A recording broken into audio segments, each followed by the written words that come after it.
So the Snoopcast for the Contender Series has been cut. Thank God.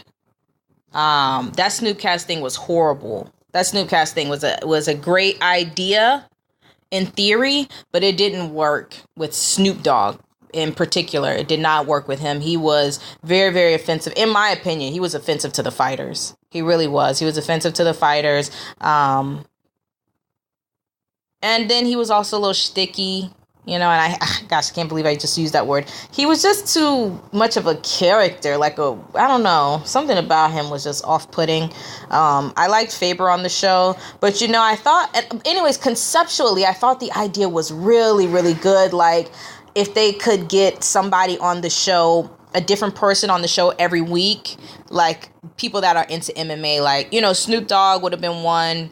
And I think it would have been perfectly fine if Snoop Dogg only did one episode, right? But then Snoop Dogg, then they could have gotten Demi Lovato. They could have gotten Idris Elba. Remember Idris Elba used to do, I don't know if he's still doing it, but I saw Idris Elba do like a kickboxing match or something like that. So they could have got like Idris Elba. They could have got that little skinny rapper.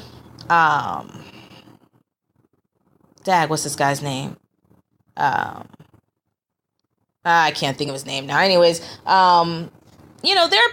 are people out there who are really interested in MMA, interested in the UFC, who they could have gotten there to be, sort of like, Faber would do the analysis of the fights, like the in-depth technical sort of talk, and then you have somebody else there as sort of like the representative of the fans, just a person watching the fights. But then have it be somebody who had a little bit more popularity, like somebody who maybe is like a rapper or actor or a singer or whatever. I thought conceptually the idea was great. It was just horribly done because they kept milking that same cow, of Snoop Dogg. Had Snoop Dogg been on one episode with Faber, perfectly fine. But every episode, no.